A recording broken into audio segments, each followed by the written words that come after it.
मायावती की रणनीति से यूपी की इन 2 सीटों पर लड़ाई तेज। बीजेपी के मिशन 80 को लग सकता है झटका। नमस्कार साथियों, आप देख रहे हैं हमारे YouTube channel Avneesh official 8887। Channel पर नए हो तो चैनल को सब्सक्राइब करें, वीडियो को लाइक शेयर करें। कानपुर और अकबरपुर सीट से मायावती ने जो अपने उम्मीदवार उतारे हैं, अगर ये वोट काटने में सफल होते हैं तो बीजेपी को इन सीटों से झटका लग सकता है। अब देखना यह होगा कि मायावती की रणनीति कितनी साबित होती है। आपको बता दें कि मोहब्बत और जंग में सब जायज, जीत के लिए किसी भी हद तक जाना, फिर चाहे साम दाम दंड भेद कुछ भी आजमाना पड़े। इस बार का लोकसभा चुनाव काफी रोमांचक है। खासकर यूपी की 80 सीटों पर बीजेपी विपक्ष के खेमे में लगातार सेंधमारी कर विपक्ष को कमजोर करती जा रही है। आपको बता दें, यूपी में सपा और कांग्रेस की एकजुट होकर लड़ती हुई दिख रही, लेकिन यूपी में इंडिया गठबंधन और बीजेपी की इस लड़ाई में माया के जाल को कोई समझ नहीं पा रहा है। इस बार किसकी होगी माया? कहते हैं कि राजनीति में हर बात बोली नहीं जाती, कुछ बिना कहे ही समझना पड़ता है। ऐसे में खामोशी अख्तियार किए BSP supremo Mayawati silent mode में यूपी की 80 सीटों पर अपनी किस रणनीति से काम कर रही हैं, इसके अपनी अलग अलग कयास लगाए जा रहे हैं। एकला चलो की आवाज बुलंद कर अकेले लोकसभा चुनाव लड़ने का ऐलान करने वाली माया कौन सा जाल बुन रही है? ना गठबंधन, ना समर्थन, ना ही बीजेपी के साथ फिर माया की है अजब चाल।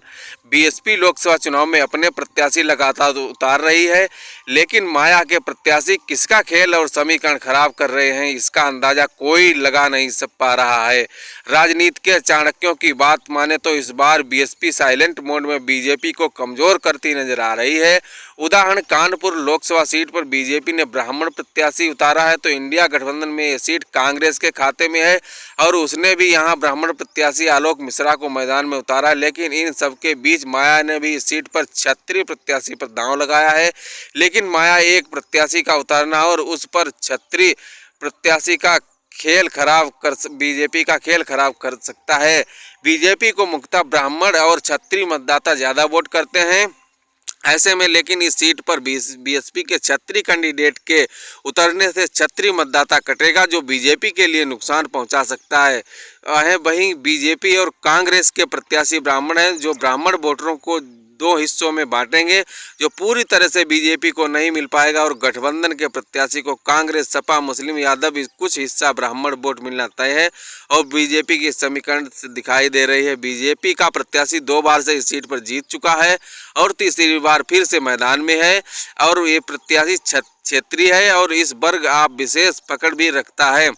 लेकिन सपा ने इस सीट पर पूर्व सांसद राजा रामपाल को उतारा है, जो ओबीसी हैं और एक बार इस सीट से जीत भी चुके हैं। ऐसे में कांग्रेस सपा का फिक्स वोट तो गठबंधन के प्रत्याशी को मिलना तय है।